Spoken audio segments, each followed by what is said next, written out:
So any, you been doing any writing? What have you been writing about? Anything? I did some for last week. Now, what I did, I wrote the things that happened when Julie and I were called to work in the temple, Okay.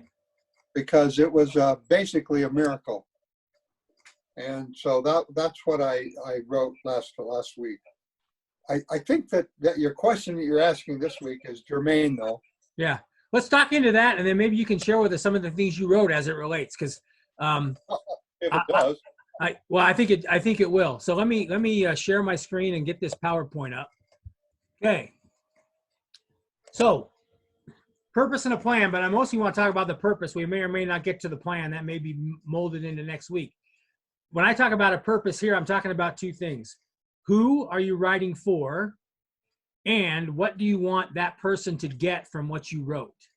That's what I'm thinking in terms of purpose. So the audience, and I define audience as a few different things. So we're going to talk about what's my audience. So let me ask that question. Who's the audience when you write? Either of you. Who when you write a personal history or write your history, who are you thinking of that's going to be the audience for that information? You know, that's a hard one, because I hate to say this way, but I'm writing for myself.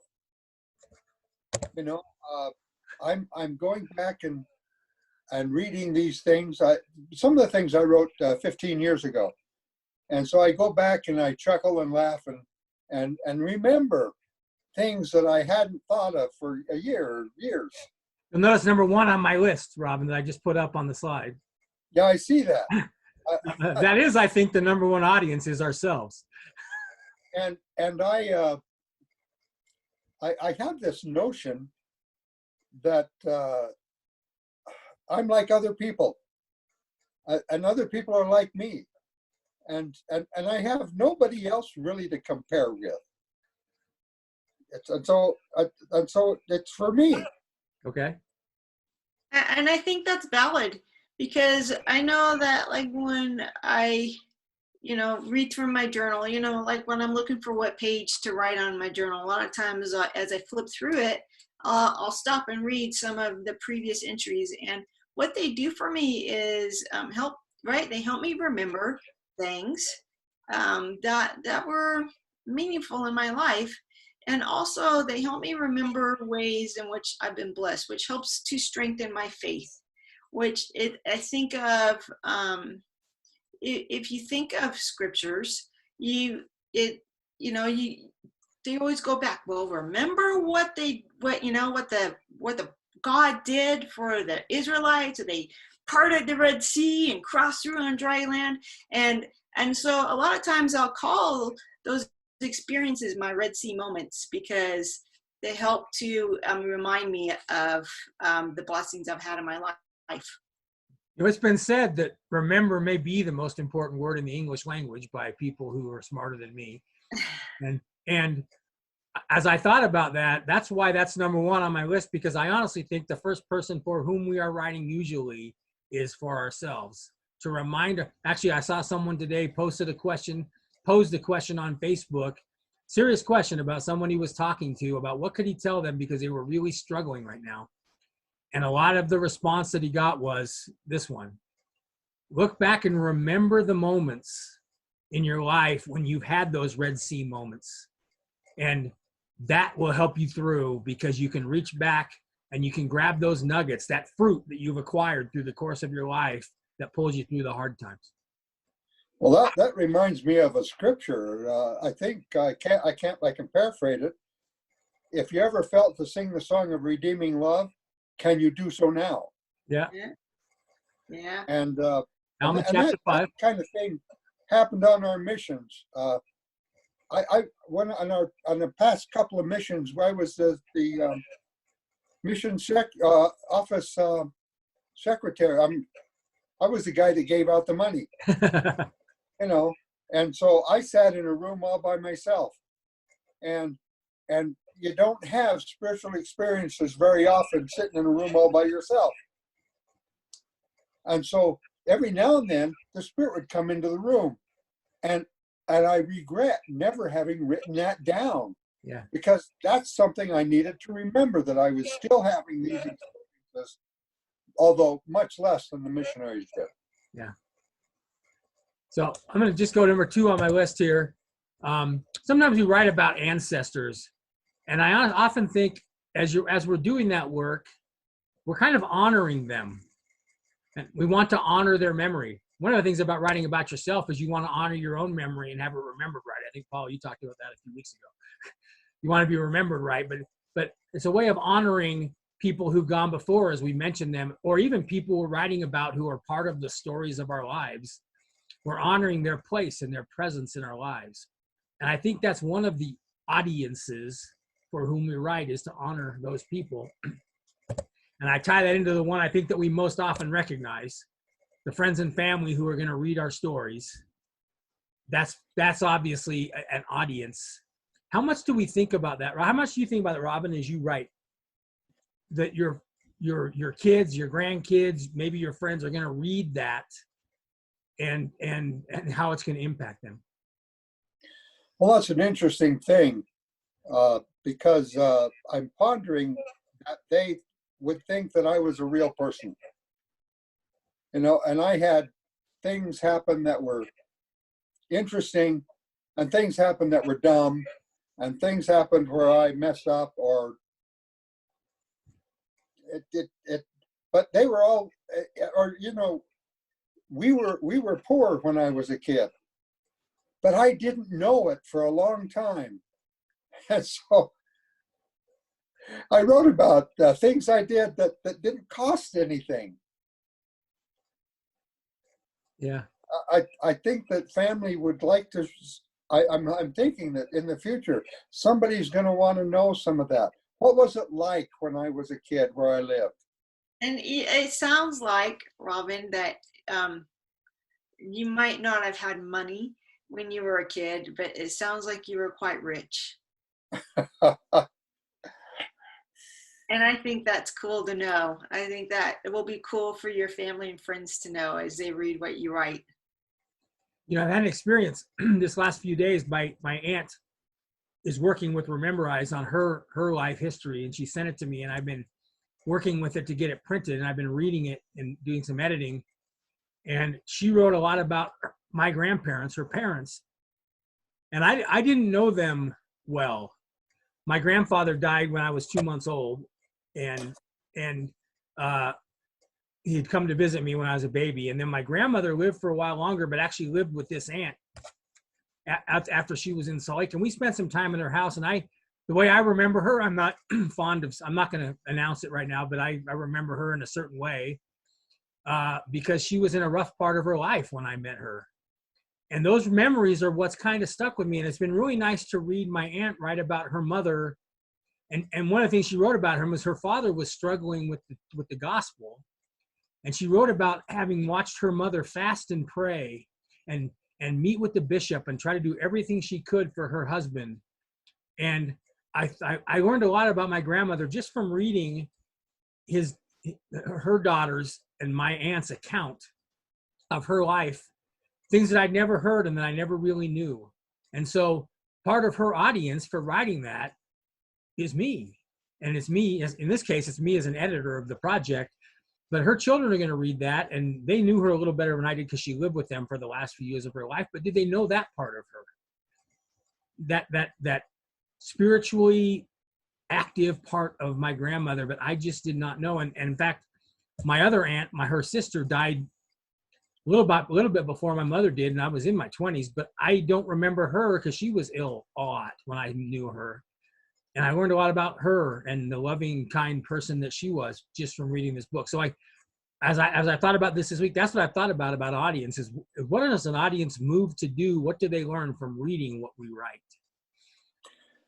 I think that there's an expanded part of this, though. I was seriously planning on writing something about my father. My father died when I was 17. My sisters, who are 15 years younger than me, don't know my father, their father. All they remember is their stepfather. And so that's who they love. As I look forward to the hereafter, I want my dad there with my mom. My stepdad was a nice guy, but I want my dad there. And I want my siblings to know him.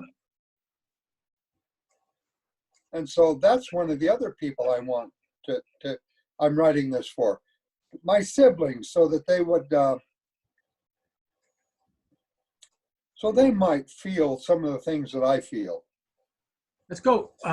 The last thing I put on here is a wider audience, which really doesn't apply to most people, but there are some people who write to reach, I mean, some people sell their biographies, right? So to reach a wider audience, and I put that on there only to lead into the next category, which is the why part of this thing, and the what. So this is my question. How might your selection of stories to share, or the things you share when you write them, change depending on your desired audience? Robin, you talked about wanting to help your siblings to know your father. This is the reason. This is one of the thoughts that came to my mind as I wrote this question. Are there things that we shouldn't share? Okay, I'll even be more specific. When it comes to my sins of my past, I think of the Book of Mormon and Alma sharing his woes and misdeeds with his sons as a way of teaching them. And I don't know that I would want to do that. So I guess my question for you is, as you think about writing your personal history, are there things you would share or not share depending upon the audience to whom you're writing, or are there things we just don't share? I'll give you a moment to ponder, and then you can each share with me what you think about that. Boy, I don't know, because and you know, what is it that people remember? What causes a memory to stick in your head? You know, a good time or a bad time? As I think about my youth, there's a couple of bad things I'm not ever going to say. Just not ever. Yeah. And, but most of them were good times. Those are the memories that I cherish. You know, I would agree with that. I think there are things from my past that if I brought it up, they would serve absolutely no purpose, right? But you mentioned before, Robin, having you know, looked at some illicit literature with I think it was roommates, and you shared that story because you had a lesson that went along with that story. You know, about how at that point in your life you realized that you would never do that again, and so there are things I think that we can share because they serve a purpose. Alma shared his story of the things he had done wrong because it served a purpose. There are things that will never leave my head. I could tell you one of the most terrifying moments of my life. I haven't had very many. One of my terrifying moments was when I was talking one day about my mission journal and how I regretted, how I needed to go back and redact so much of what was in my mission journal because of the kind of person it revealed me to be, which at that time was not that great. And then my daughter said to me, "Oh, I've read your mission journal." And I was horrified that I didn't get to redact it before she picked it up and read it, because there's some things I just don't want people, and I go back to what Paul was saying. It depends upon, is there a worthwhile purpose for the information that we're sharing to that particular audience? And if there is, Alma's case, he shared it with his sons, and then he shared it with the rest of us because he had a broader audience, and he felt a worthwhile purpose to sharing his story because of the conversion that happened thereafter. And because he was letting us know that it doesn't end with the bad act, there's a way back. And you know, if my story's not serving a useful purpose and all it's going to do is put negative light on something, I would say that's not something we would share.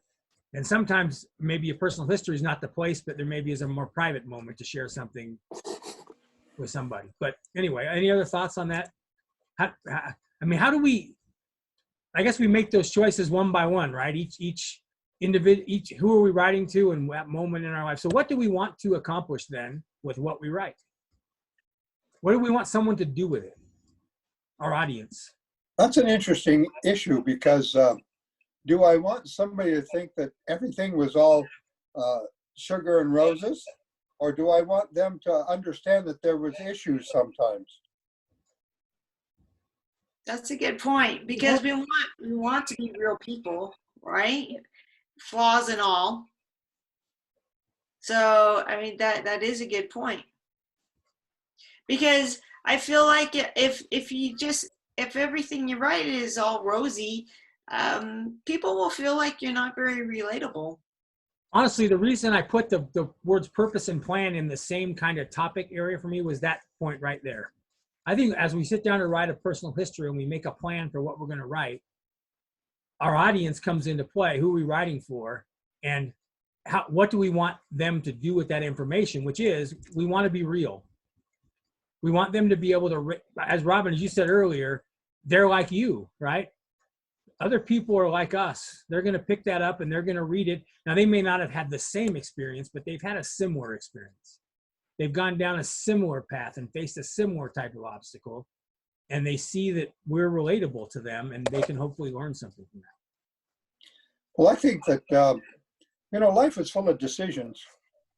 And I haven't thought about this very much, about writing enough so that people understood why I made the decisions I made. There came a time in my life when I wanted to go on a mission, but I didn't feel worthy to do it. And so I chose something different. And that turned out to be a positive thing, but it was a lesser positive thing. And then again, I had the opportunity again, and I still chose to do something different. And I'm not sure that there's any of that in what I write as to how come I made those second-rate decisions, or what was the reason why I chose not to go on a mission? Why, I mean, not to go on a cross-hunting mission. I built a church in San Jose until they wanted to draft me, and then I went in the Air Force. But those kind of decisions, why did I do that? I don't think those things are coming through in what I've written. Now, asking the question might cause me to go back and make sure I have that information in there. That's a good point. This is one of the reasons why I like to tell life stories as stories.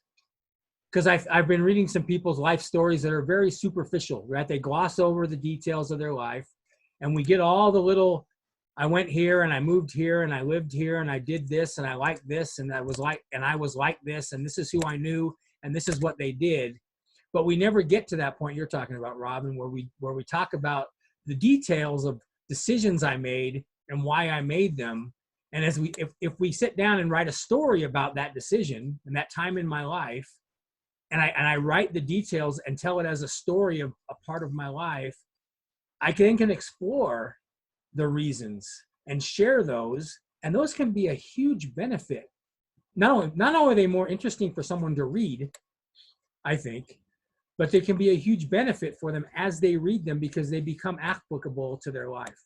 Just like when you pick up the Book of Mormon and read about Alma and the sons of Mosiah and what they did and what the angel said and what happened next. And his father was being thrilled that he was unconscious. And all of that story helps you feel what he felt and helps you feel the power of the atonement of Jesus Christ in his life. And then you can see instances in your life where you felt the same thing, even though you never persecuted the church and got struck down by an angel, but you did do other things. And so that's why I love the story aspect of a personal history, because you may not get all the long stretch timeline information, but you get the specific details of certain moments, the life-changing moments of our lives, and really let people in. You know, and it's kind of interesting you say that, because as you talked, I was thinking about a book I was reading because I'm a scientific writer. So even in scientific writing, there's a character, and in scientific writing, our characters are data. And it was really interesting. In this book talks about, you know, good scientific writing makes that character, your data, you know, very interesting.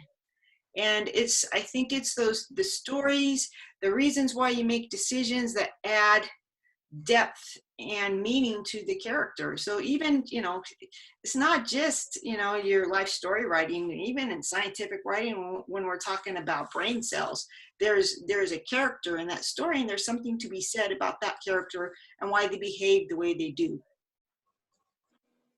So Robin, as you wrote about your miracle of starting to work at the temple, where do these kind of concepts come in? What as you thought about your audience, or if you think now about your audience, how does that come into play in what you wrote, or what you want to write about that topic, since that's current for you?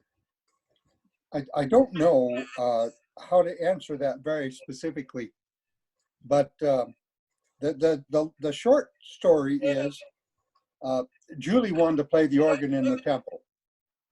And so she went through the process of getting her all the permissions, and having the time when she was actually had to do it with the person that was in charge, you know, as to show that she could do it.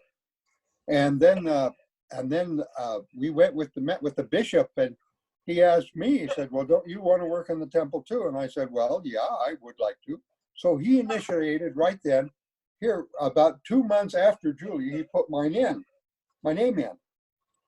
Well, the next Saturday, Julie had an appointment to meet with somebody to actually make the decision and to do it. This person that did the appointment turned out to have been a friend of mine from 20 years ago. He was in a high council, and I was a clerk of sorts. And he called Julie in. He was his turn interviewer, and so he looked at Julie stood up, and he looked down and saw me sitting there, and said, "Come join us." So I went in with the interview, and in the interview, he talked to Julie, and then he asked me. He said, "Well, don't you want to work in the temple too?" And I said, "Yes, my paperwork had been put in last Sunday." And he jumped up and he ran off to go check the paperwork. 4 or 5 minutes later, he came back all disappointed because they didn't have the paperwork. And so I was sitting there thinking, you know, I'll bet you it's in their inbox. And I said, well, you know, it might be in your temple email system inbox. He jumped up again, and in 5 minutes came back with the paperwork. Well, I don't know what that might mean, other than good things happen the way they're supposed to, even if you are late, or what it might mean. But that's the miracle of what happened. I remembered the thing that was the key to all this at the very last minute. And you know, maybe I was talking to my son today. He said the Lord is a last minute type guy. He doesn't pull me out until I really, really need him. True. It's the fourth watch. It's right in the scriptures. He's not coming till the fourth watch. Yeah, that's right. Until then, he's sleeping. He's waiting till the fourth watch. And so that's what it was. And it was I think it was a miracle. So now, as you think about sharing that story, I don't see it as a miracle, but I do. Yeah. As you think about sharing that story, there's a lot of elements there, and the miraculous element and the Lord coming late, but coming, is really something that is uplifting for people, because we've all experienced that. the miracle is that all of us have experienced the Lord coming at the last, what we feel like is the last minute, or even after the last minute. We've experienced that. So as you share a story like that in a personal history, we can all relate to that. And then as I hear you tell that story, I'm actually thinking of another completely different incident, episode in my life where that happened to me. And it wasn't because I was going to work at the temple.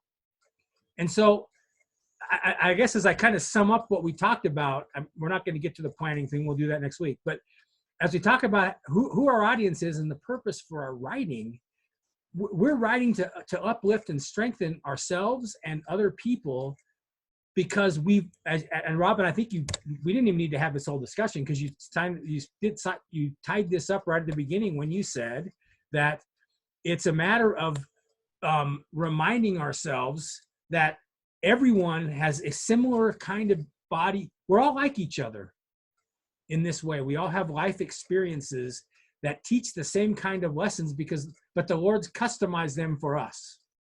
So he's customized yours for you. He's customized Paula for her. He's customized mine for me. But as we share our customized experiences, other people look into their life and their customized experiences, and they see the similarities. And that's the value of a personal history. That's why we want to share them, because when someone else can see that we made it through,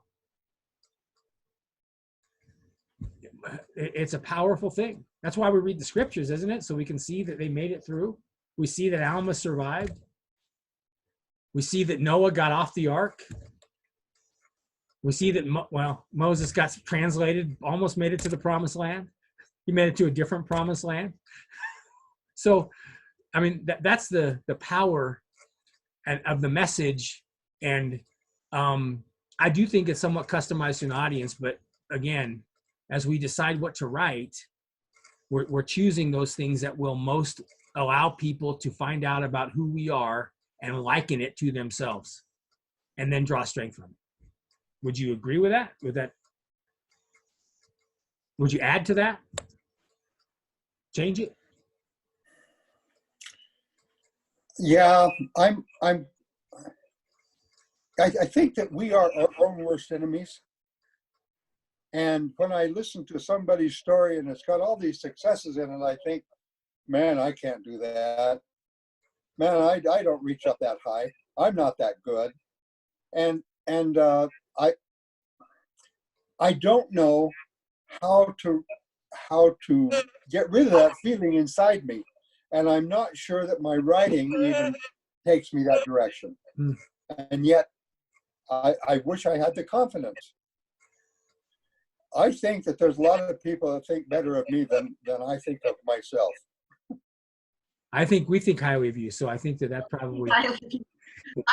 One of my favorite things about tuning into this meeting is hearing what you have to say. Yeah. Uh-oh. I was going to make you the host. No pressure. Just say what you want to say. One of the things I enjoy about the stories that Thomas S. Monson shared and that are in his book is the story when he talks about when he didn't respond, when he was sitting in a church meeting and he felt a prompting he needed to go somewhere and he wasn't going to get up and leave. And when he got there, he was too late. And then talks about how he committed that that wasn't going to happen again. The fact that he shared the failure moment made the other moments so much more powerful, because here I'm looking at a man who I am not a great man like him. But he shared the failure moment, which brought me in to relate to him, and then figure out that, hey, I can recover and do it better because he did. And so sometimes I think, like you said, it's dangerous to write just all the good stuff. I mean, it's great for me to write it for myself if I'm the only person that's ever going to read it, because I want to lift myself up and make myself feel good. But if someone else is going to read it and be strengthened by it, it's going to come through hearing about the challenges and hearing about the successes and putting them together and realizing that that's what a real person looks like. And then they can say, well, gee, that's just like me. That's how we're going to close. Thank you very much for joining us, Robin. Paula, thanks for sitting in. You guys are really helpful. I really look forward. Next week, we'll talk about a plan for writing next week and how to stay on track. Thanks. Have a good night.